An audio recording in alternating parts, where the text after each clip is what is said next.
Good morning. It is afternoon here when we are now doing this service, but it will be morning when likely the majority of you will be listening to this. March 29th, Sunday, is when this will be posted online for those of you that are listening at home. So welcome wherever you are. I invite us all to, we're going to have a centering prayer, because as disjointed as things seem these days, I think it would be good for all of us to just bring in with a centering prayer. So I invite you to close your eyes wherever you might be at this time. And Lord God, we just ask that your presence would be felt. That you would calm our hearts and our minds and our anxieties with everything that is going on in this world. And that you would speak to us, that you would show us more of who you are, that you would reveal your power to us, and that you might calm us during this tumultuous time. We thank you that you meet us wherever we are. Amen. So as a reminder, the reason we are having these services posted online at this time is because of the ongoing COVID-19 virus pandemic that has been happening. Just a little public health update, just to kind of keep us all on board with what is going on in our world. I know it's really easy to just feel like things are normal. You look outside, you go about your business, you go for a walk, and everything seems fine. But when you go back and start watching the news, you realize it seems like the world is kind of falling apart. So as the public health update, just to remind us of where we are right now, currently cases in Elkhart County of the COVID-19, there's about 11 in our county that have been posted as of today on the Indiana State Health Department website, about 1,200 in Indiana. Across the United States, there's over 100,000. And many of us are staying at home, staying indoors at this time because of the mandatory travel restrictions that have been put forth through our governor. And I want to remind us too during this time that although we are to be staying home, although we are to be social distancing, it does not mean that we can't be outside, that we can't be exercising. In fact, it explicitly states on the Indiana State website that parks will remain open, although bathrooms and the places where people might congregate might be closed. It is still open to go out, get outside, go for a walk, just stay a distance from those else that might be walking as well. But I encourage you, for those that are even at home that maybe aren't going outside, to be active, stay active. Even if it's in your chair, lifting little weights, you might get some cans of beans, lift them as if they're, something like that, something to keep moving and to keep your mind off of just what all is going on. The best thing you can do to support your immune system is eat well, sleep right, and get some exercise. So as one of your fellow healthcare providers, I wanted to put that little plug in to keep everybody healthy and keeping your immune systems as boosted as possible.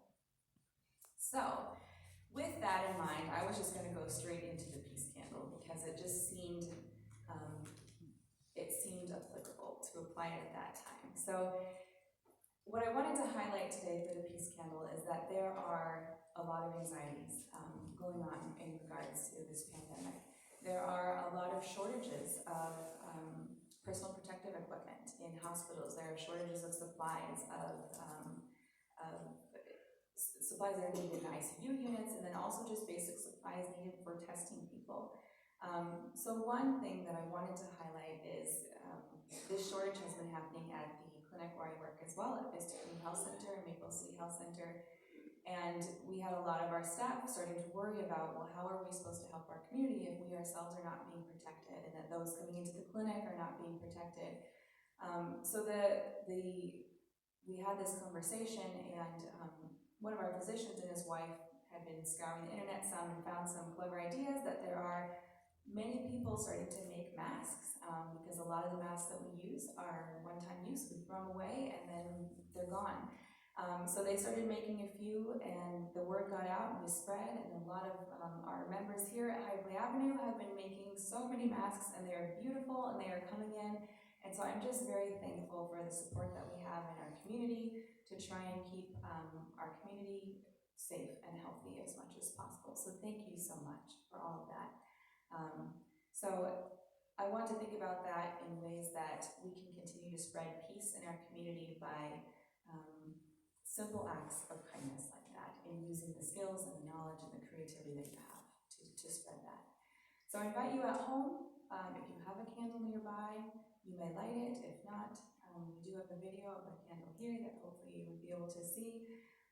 So I invite you to recite with me the litany together. In the bulletin, if you have it with you, there is a link that you can click on it, or those that may have it known by heart. I invite us to say that now together. God of peace, Christ of peace, Spirit of peace, you are calling us to be peacemakers. Today we light this candle as a reminder of our calling.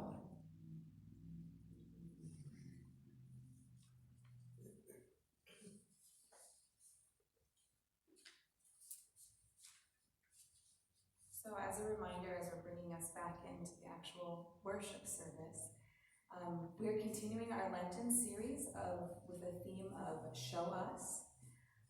Today our focus statement for this theme is, I think, quite applicable. The theme is to show us, God, your power over death itself. And the statement that you'll see in your bulletin as well that you can read along is, we hold in tension the truth that Jesus is the resurrection, and the reality that death does have some sting. So today, Jesus, we need you to show us that you have power over death itself.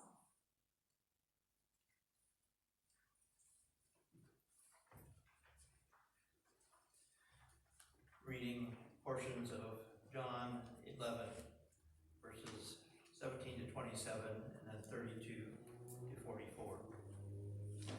When Jesus arrived, he found that Lazarus had already been in the tomb 4 days. Now Bethany was near Jerusalem, some 2 miles away, and many of the Jews had come to Martha and Mary to console them about their brother. When Martha heard that Jesus was coming, she went and met him, while Mary stayed at home. Martha said to Jesus, "Lord, if you had been here, my brother would not have died. But even now I know that God will give you whatever you ask of him." Jesus said to her, "Your brother will rise again." Martha said to him, "I know that he will rise again in the resurrection on the last day." Jesus said to her, "I am the resurrection and the life. Those who believe in me, even though they die, will live. And everyone who lives and believes in me will never die. Do you believe this?"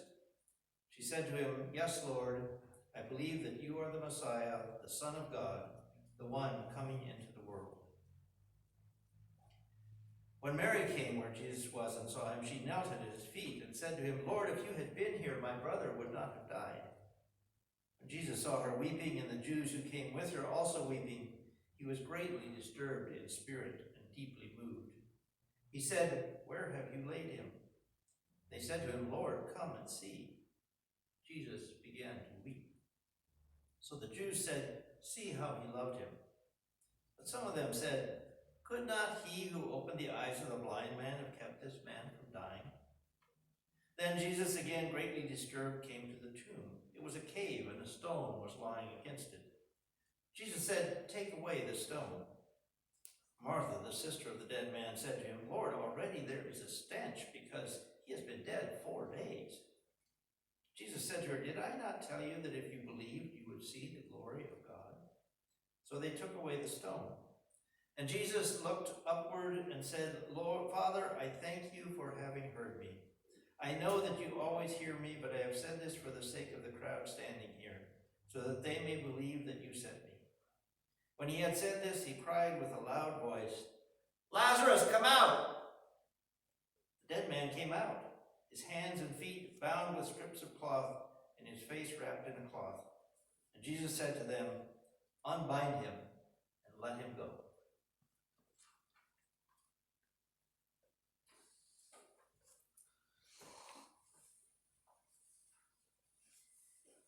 Jesus, we need you to show us that you have power over death itself, not just on the last day, but here and now. We need you to remind us that you are the God who created man from dust and breathed life into his ashen body. You are the God who raised a field of bones into an army of people filled with hope. You are the God who called Lazarus out of the tomb, still encumbered by his burial shrouds, and you set him free. You are the God who became flesh to restore us back to you. You gave yourself up to death. Blood and breath were drained from your body. But death could not contain you. In your power, you rose from the dead, and you tell us that you are the resurrection and the life, and that it is through belief in you that we will live. May you open our eyes to your power. Show us the power that you have over death and darkness in our lives. Show us, God, that you have power over death itself.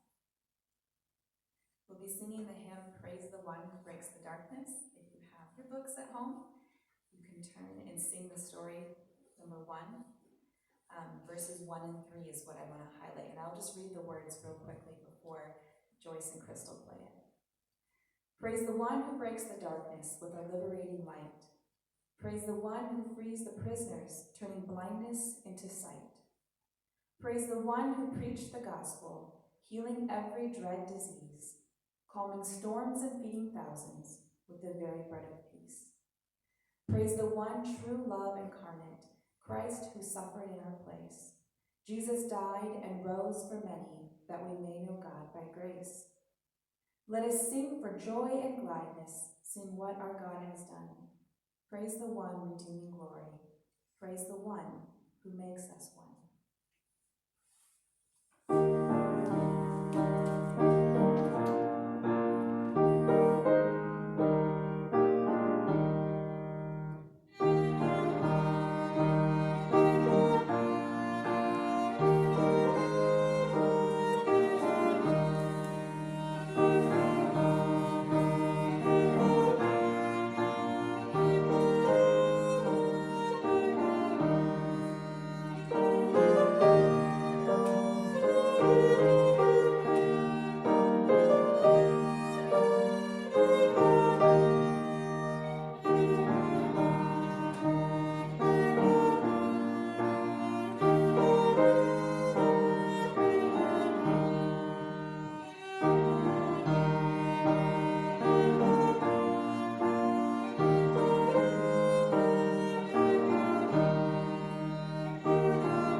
Reading from Ezekiel 37.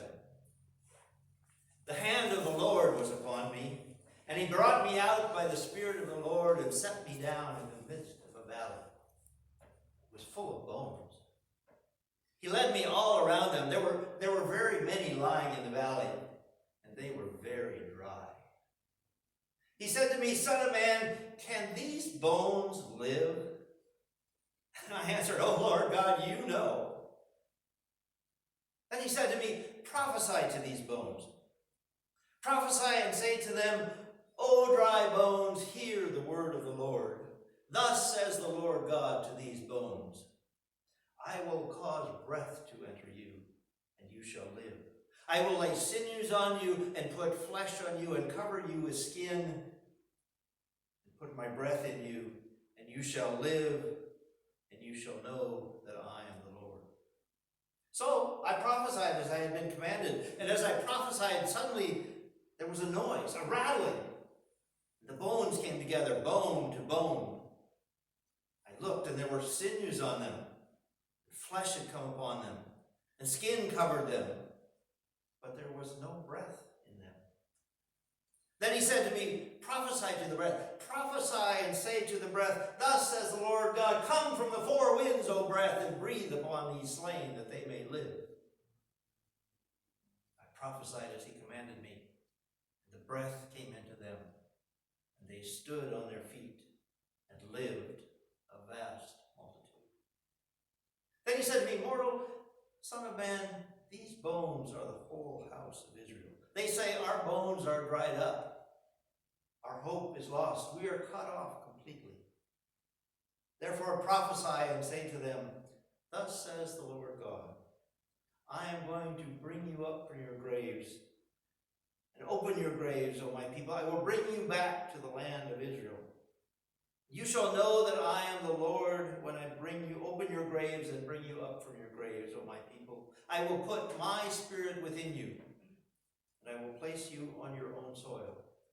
Then you will know that I, the Lord, have spoken, and I will do it, says the Lord.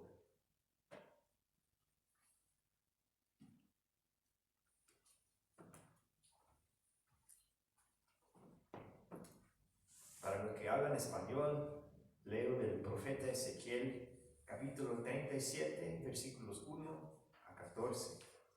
Gracias por estar con nosotros hoy.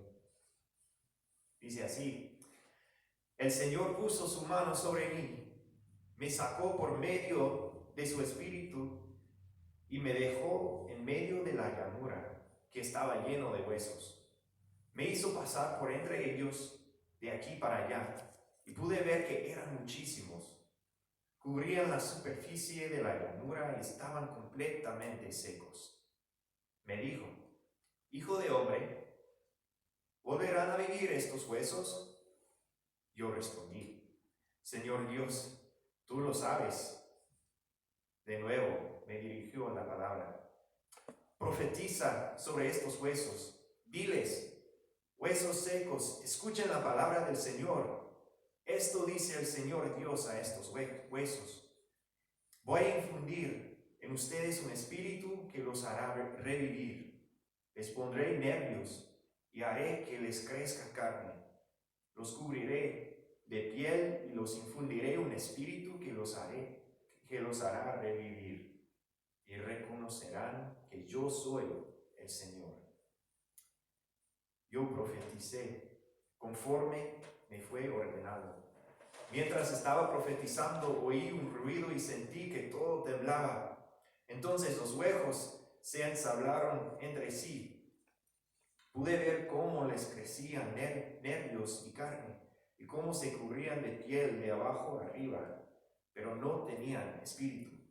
Entonces me dijo, habla al espíritu, hijo de hombre, habla al espíritu y dile, esto dice el Señor Dios, espíritu, ven de los cuatro vientos y sopla en estos muertos para que revivan. Yo hablé conforme me fue ordenado. Entonces el espíritu penetró en ellos, recobraron la vida y se pusieron de pie. Era un ejército enorme, inmenso. Después me dijo, hijo de hombre, estos huesos Son el pueblo entero de Israel. Andan diciendo, nuestros huesos están secos, hemos perdido la esperanza, todo ha acabado para nosotros. Por eso, profetiza y diles, esto dice el Señor Dios, voy a abrir sus tumbas y sacarlos de ellas, pueblo mío, los llevaré a la tierra de Israel. Y sabrán que yo soy el Señor cuando abran sus tumbas y los saque de ellas, pueblo mío. Les infundiré un espíritu para que vivan y los estableceré en su tierra. Yo, el Señor, lo digo y lo hago. Oráculo del Señor. Gracias a Dios.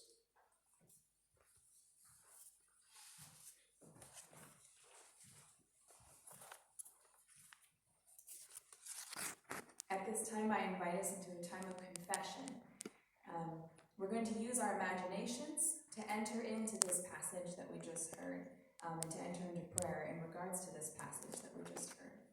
So I'm going to use a book by Jared Patrick Boyd called Imaginative Prayer as sort of the structure for this. And then the passage itself I've taken from the Message version of this passage in Ezekiel, and I've modified it some. At this time, I invite you, wherever you are, to close your eyes. And I invite us to take a few deep breaths together.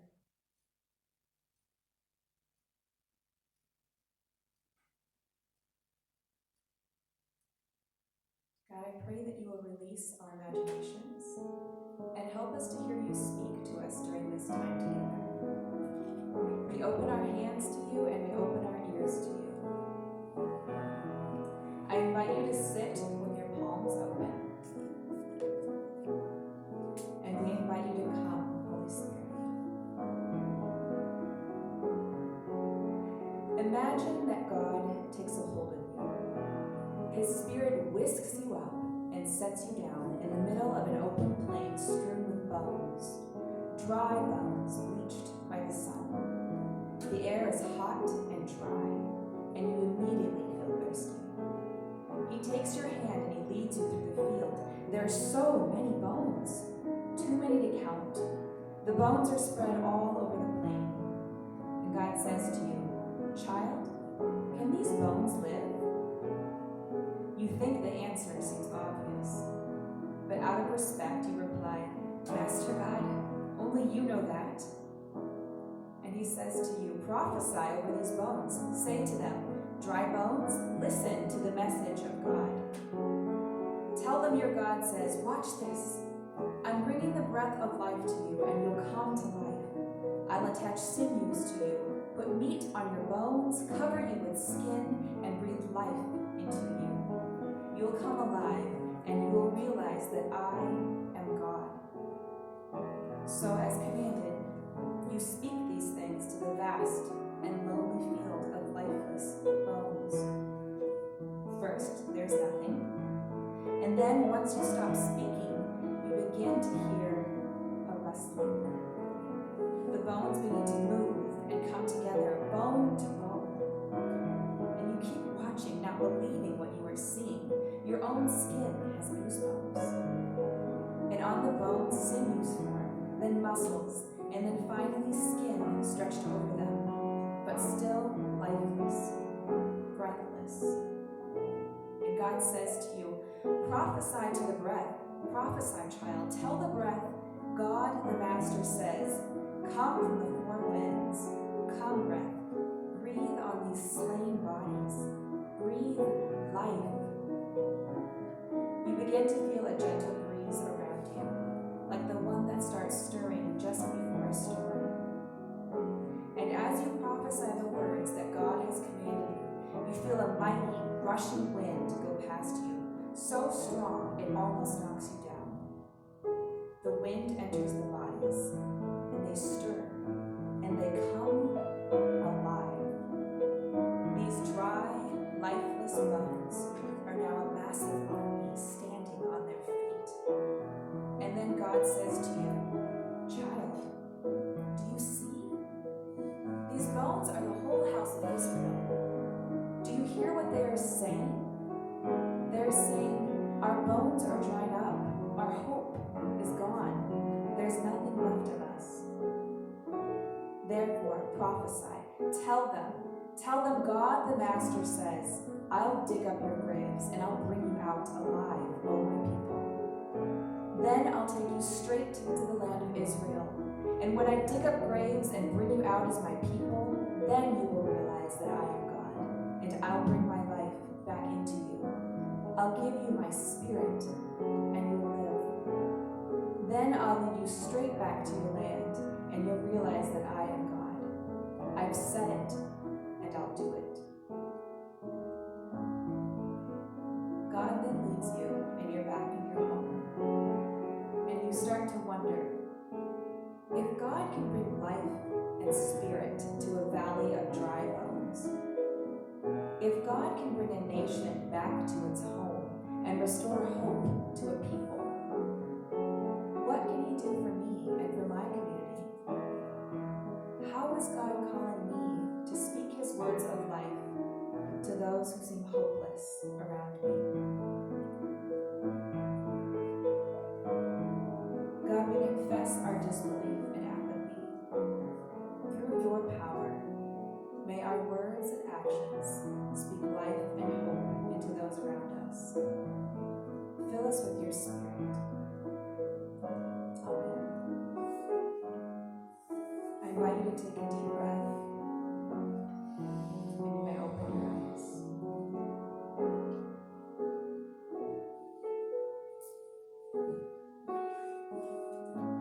This time I invite Ed to come forward.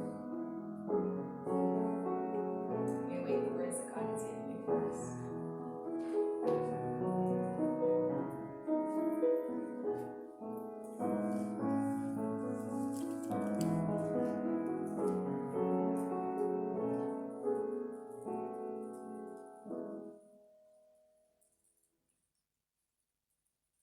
I see our Zoom session has ended.